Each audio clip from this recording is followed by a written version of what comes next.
And hello there YouTubers, this is CD Mangaka giving you guys my first video in the follow-up sequel to probably what is my greatest masterpiece on YouTube, which is the Ninja Gaiden Sigma 2 Master Ninja Mode walkthrough commentary. This is Ninja Gaiden 3 Razor's Edge Master Ninja Mode walkthrough commentary. You just saw me select the Master Ninja Mode. Wakamas. So, yeah, Razor's Edge, what it basically is, it's a remake of Ninja Gaiden 3. It's a redo over. It came out on the Wii U like November of 2012 or September or something, and then they ported it over to the Xbox 360 and the PlayStation 3. And basically what it is, it takes all the broken, dumbass stuff that occurred in Ninja Gaiden 3 gameplay-wise, and it fixed it up. And so now it actually plays like a Ninja Gaiden game. Honestly, the game as a whole, it's kind of shitty. The story, it's crap. The graphics, they look freaking bad. And I think it may or may not be because it was originally developed on the Wii U. At least I think it was. Don't quote me on that. It just looks bad. The production value overall is bad. But the gameplay is what Ninja Gaiden series feels like. And honestly, after Ninja Gaiden 3, it's what it is. It's a wonderful apology letter. Thank you, Team Ninja. I mean, the fact that they put gore back into the game after for the first game since Tomonobu Itagaki, I have no idea if I'm pronouncing that right, left the studio of Team Ninja. It's a nice sign, and it bodes well for Ninja Gaiden 4, that they listen to so much.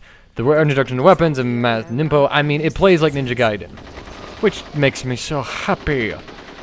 And so, what I'm going to do is, we're going to basically discuss what mechanics in this game we're going to have to abuse in order to make Master Ninja Mode the easiest walk in the park as we can. It's still going to be a hellish ride. It's a hot day. We're walking on asphalt barefoot. Yeah, it's not going to be pretty, but we're going to make it a little less strenuous than other attempts could possibly be. So in previous games, we had the essence system with the shop. We don't have the essence, and we don't have the shop anymore. So the method of UT spamming, ultimate technique spamming, where you kill an enemy, you get his essence to spawn, you do an on-landing UT, you absorb the essence in order to fire off an ultimate, you kill one or two guys, and then essence spawns, and then you create this never-ending chain of killing bad guys with ultimates and abusing the iframes, that's invulnerability frames, times where nothing will interrupt you, times where nothing will hurt you, is gone.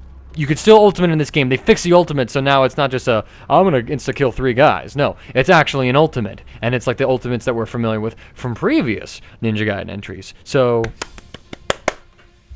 there's that, but you do not have the essence, so you can't just kill a guy instead of the chain. There is an invulnerability frame chain, though, that we can use, and it comes from the reworked mechanics of the steel on bone. Before, it was a random event that would occur when you're swinging a guy. All of a sudden, your sword stuck, you got to spam. It was annoying. But now it's actually a counter-throw mechanic that's in the game, and so holla frickin' luya.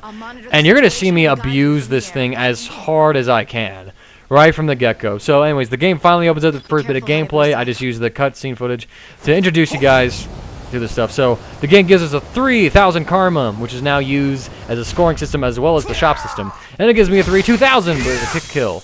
And that is a good sign of what is to come. That's the first rip in half that we've had since Ninja Gaiden 2 on the Xbox 360 from Team Ninja. It's, oh my god. Hell yeah.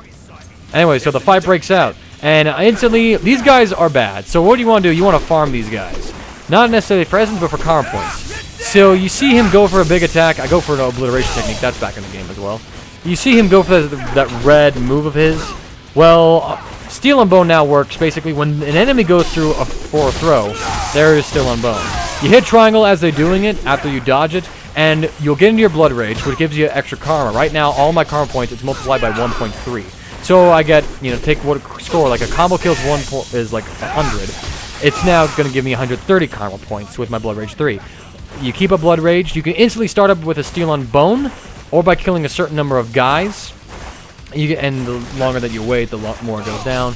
But the best way to build it up is Steel on Bone because it gives you 0.2 added on. So right now I'm cutting around, this guy goes for it. Claw him in half, I'm 1.1, now I'm 1.3 with a Steel on Bone instead of 1.2, which is a normal kill. So these low-level guys tend to spam their moves that you can be Steel on Bone quite frequently. But another way to force them into it, and this works on any enemy type, is to delimb them. When you delimb them and when they're opened up for obliteration technique, they'll go for their suicide grab, and that is a move that you can counter with Steel on Bone.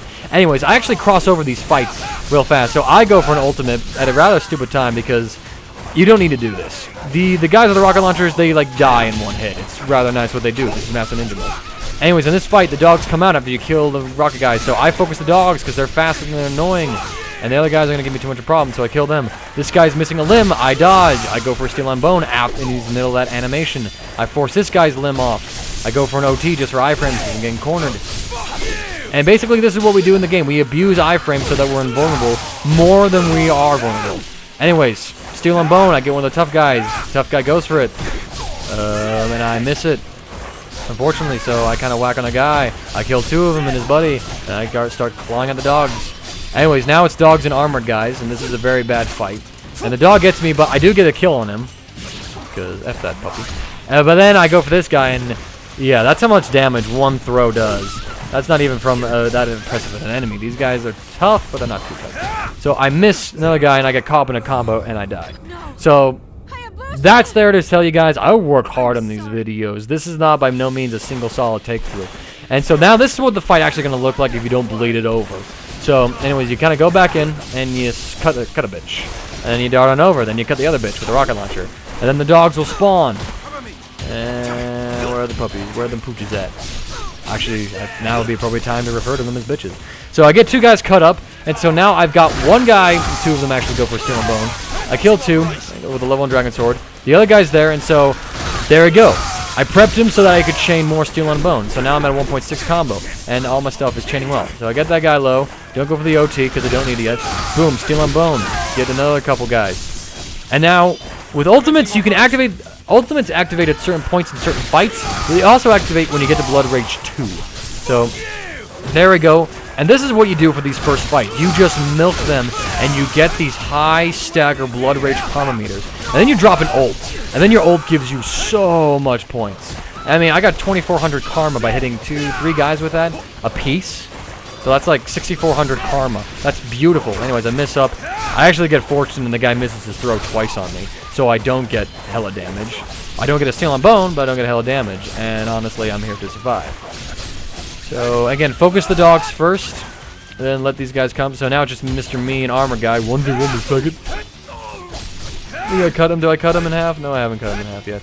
Just rawr, hit him, rawr, hit him. And now he's dead. And so now I got an A for health and an S for time, and so we get more karma from that. So that's the main reason. Steel and Bone heals you as well. It gives you iframes, it's chained, and it gives you plenty of free kills, and it leads you to your ultimate. That's the mechanic that we are going to abuse like hell in this game. Because the more health you have, the better your score is. The more guys you kill with iframes, the more health you get to keep. The faster you kill guys, the better you are, with more points. So, hey man, so I don't try to fight these guys here just because there's so many rockets, so I just book it like a madman because they give me super speed at this point. And now we're just in a bit of a calm down traversal area. So, rawr. Yeah. Anyways, in this guide, I'm also going to be pointing out its crystal skull locations and scarab locations.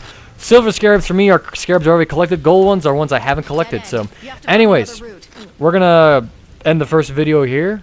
Thank you for watching. Feel free to pick up with us in part 2.